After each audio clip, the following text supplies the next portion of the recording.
Alright, let's go ahead and dive into Part B. If you've not yet watched Part A, you'll want to do that first, otherwise this isn't going to make any sense at all. So, Teutonic Knights turn number 5. Got some action going on, mostly on the far edge of the board. The the Mercenary Knights, charged Light Horse C, which is the brownish colored horses. They evaded, and their evade took them well out of range of the Mounted Knights. Mercenary Knights, sorry. The Mounted Turcopoles B spun around to kind of form up next to them, just to be in a position to flank the OCB later on if necessary. That was really the only major movement. Actually, that was the only movement at all. The Brother Knights on the left-hand margin just held still. Here's just a closer picture of this part of the board right here, showing what I just described a little bit ago, and how the flea ended up working out.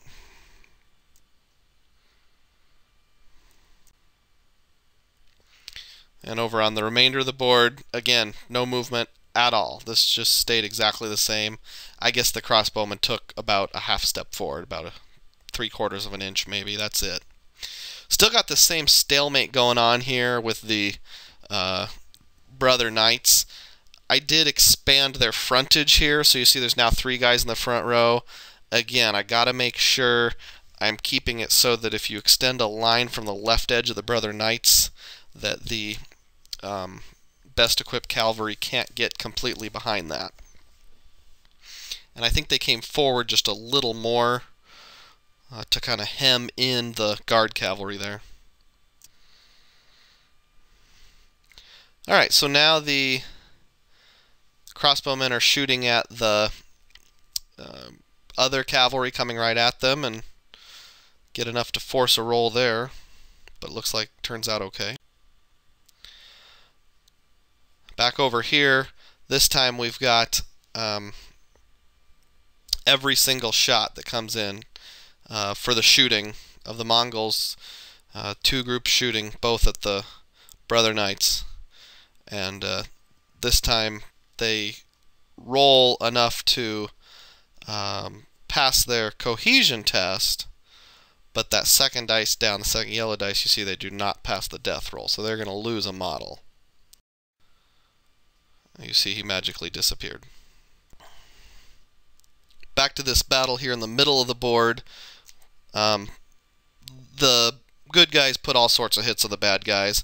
This time, though, the bad guys passed their roll for the cohesion test, but again, with all those hits coming in, you know, they would have had to roll to 7, which is impossible, to not lose a model. So they fail 1 death roll and lose a model.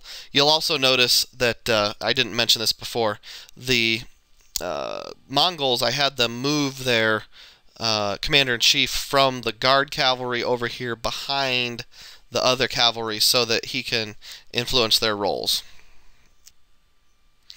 Here's an overview of the board at the end of the turn. Nothing exciting that we haven't already seen, except look in the way top left-hand corner. Those light horse are continuing to flee and are getting real close to going off the board. On to the Mongol Invasion, turn number 5, and you can see the other cavalry right in front of the crossbowmen is moving up, getting real close so that they can charge them on the next turn. The light horse that are mostly brown swinging around the back from right to left. Here's a graphic showing what we're looking at. Mainly they're just getting over there so they can get away from those very colorful Mercenary Knights on the right-hand edge. The crossbowmen on foot shoot at the other cavalry. The other cavalry, remember, they all have bows. They shoot back too. The Teutonic Knight crossbowmen pass their cohesion test. The Mongol other cavalry fail their cohesion test. So you got a marker right there that indicates they are disordered. Here in the middle area with the standoff with the Brother Knights and the 2 different groups of Mongols, the guard cavalry and the best equipped cavalry here. More shooting. Both of those Mongol units are shooting. 6 dice coming at them. They need 5s. They take 3 hits. With the modifiers this time, we have a leader with them, so that helps the Teutonic Knights. They've already lost 25%, so that hurts them, and that cancels out. But then they also took at least 1 hit per 2 bases in shooting, or 1 hit per 3, whichever it is, I don't remember, but either way they take that. So they needed an 8 or more to pass their cohesion test. The top row of yellow dice showed they only rolled a 7, and then the second row shows their death roll test, and they failed that as well. So voila, down to only 2 knights, and they're disrupted. So this shooting thing is really working something big time against these brother knights, and as the Teutonic Knight player, I'm thinking it's time for a desperation charge, most likely. They can't just sit there and get shot the rest of the game. On to melee, here in the middle. The mounted crossbowmen get 2 hits. The defensive spearmen put on none. The Mongol horse coming back, don't put any on. One key thing is, now that I'm controlling the Mongols, I decided to put their leader in the front row for fighting. Because they're down, they're obviously going to lose, they need some sort of advantage. When it came to the rolls, it didn't actually help out at all. They rolled 2 3s. When it comes to testing, they failed their cohesion test, so now they're fragmented, but that they did pass their death roll. Oh, but there's more to the story. Of course, with a leader in the front row, if they lose combat, they have to take a test, and if an 11 or a 12 is rolled, the leader dies. And that's exactly what happened. I rolled an 11, and down goes the Chieftain of the Mongol Invasion. That ends up being a really big deal, because that triggers a couple things. Now, rule-wise, I read it a couple times, and I'm just a little unclear here. If I did something wrong, please tell me.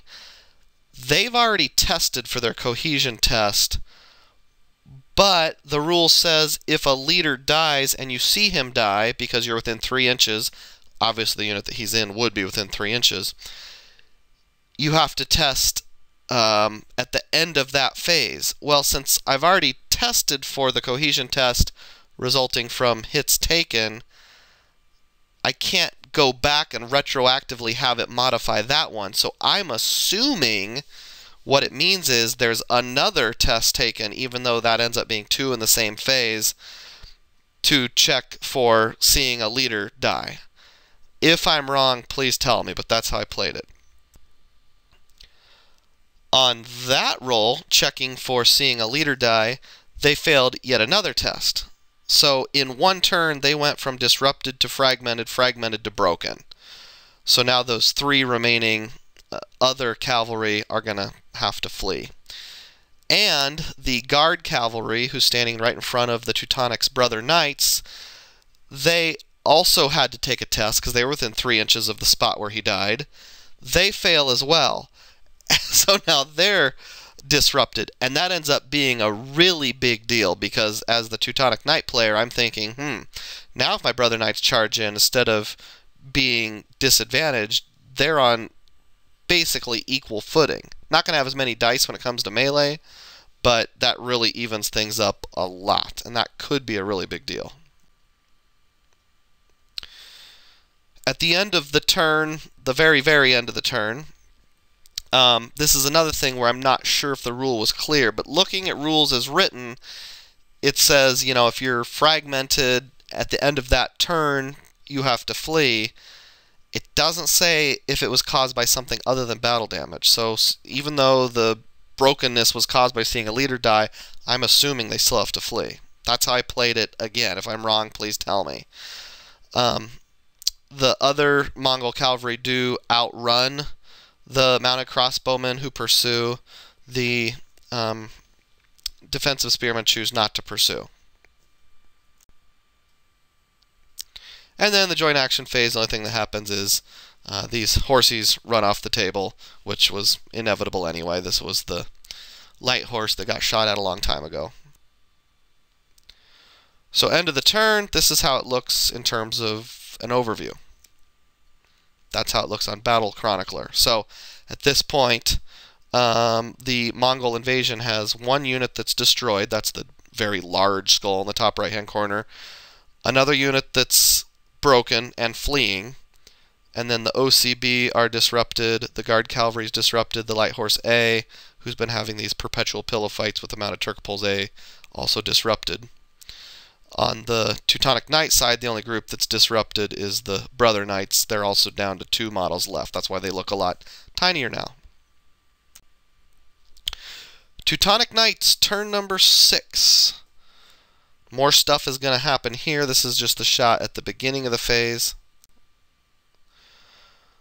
Looking at the middle, in the impact phase, of course the Brother Knights decide to charge someone, and I decide I would like them to charge the Guard Cavalry. This is, again, a desperation charge, sort of thinking a little bit like Bretonnians and Warhammer. I really basically need to break them in one turn, because if I can't, I'm going to get flanked and then they're toast. The Mounted Crossbowmen also charge the other cavalry that's fleeing. Of course, since they're already broken, we're not going to deal with damage in melee. Damage will be dealt in the joint action phase as necessary. This is what it looks like after impact. We have not yet got to regular moves or alignment. Alright, so in the impact fighting, Teutonic Knights have a big advantage. Is it a big advantage or just a single point advantage? Frankly, I don't remember. I apologize. But either way, they need, well, let's just say they need 4 up. They get 2. The Mongols need 3 up. They get none. So they do enough damage to force a cohesion test. Cohesion test fails. Normally you have to get a 7 or more, and you see they got a 9. But there were modifiers. 1, they were already disrupted. 2, being charged by knightly lances in and of itself is a modifier. And then, boy, there was one other one. I'm not remembering what it was.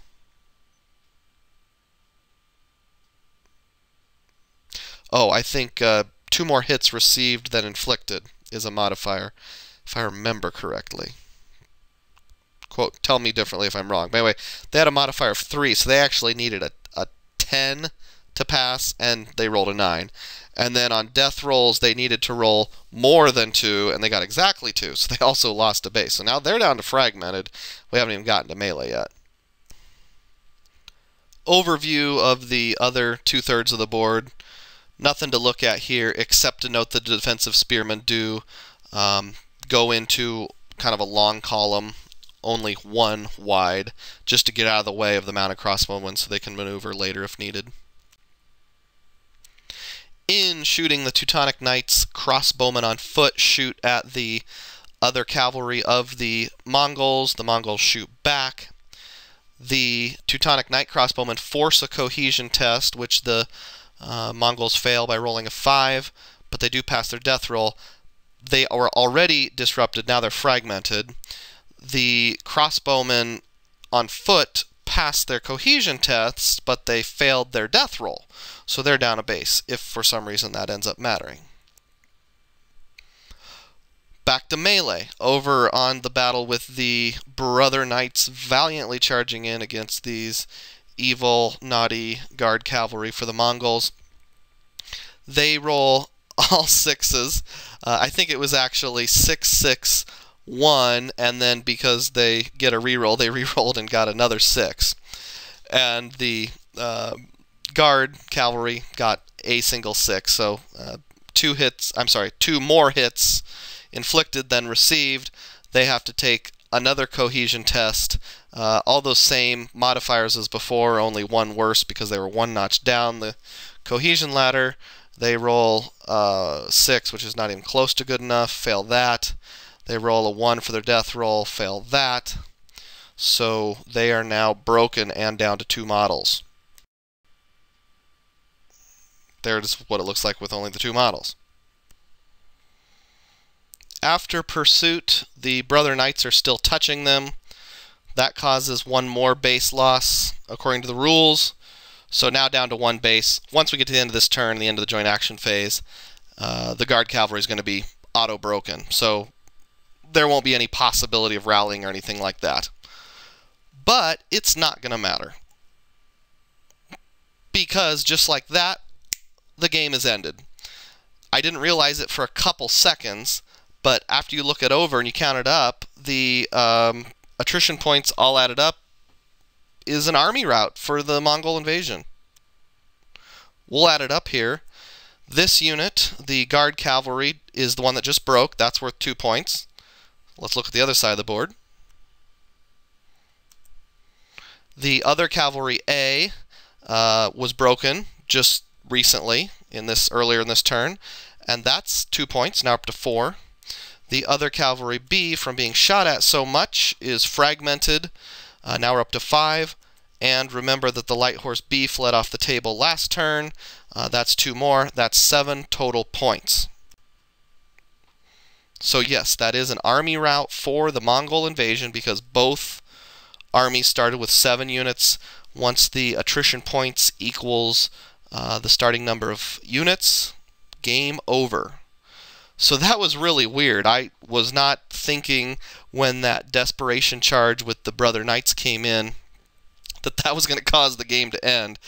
Really some very lucky rolls there, especially with the commander dying of the Mongol invasion, because that put 1 more point of deterioration on both the guard cavalry and the other cavalry that was fighting the mounted crossbowmen. So yeah, really fun game. You know, just point-wise, statistically looking in the book, it was a major victory for the Teutonic Knights. It did not feel like a major victory because the Teutonic Knights were on the verge of having their best unit, the brother knights, absolutely and utterly destroyed. I have to say, from my point of view, the unit of the game was the crossbowman on foot, who took out 1 unit completely, made it flee off the board in the long run, and took another unit all the way down to fragmented, which was, although I didn't realize the time, enough to cause the game to end. If we were to do it all over again from the beginning, if I was the Mongol invasion player, what I would do is try to deploy all my units on the same side of the board. Probably all on the side at the top of the screen here. Gang up on 1 or 2 units, shoot the crud out of them, and hope to weaken them out before I start charging things. And then just, if possible, dance around and avoid the more heavy-hitting units. Once that is mastered, I'm not really sure how a slightly slower-moving army like the Teutonic Knights should respond, other than you'll just have to get some of those valiant charges and hope you can bring your more forceful units to bear. Hope you enjoyed it. Here's the final look at what the board looked like at the very end. And don't know when the next time I'll be able to play a game of Field of Glory is. Could be a couple months down the road, but hopefully got some more battle reports to come.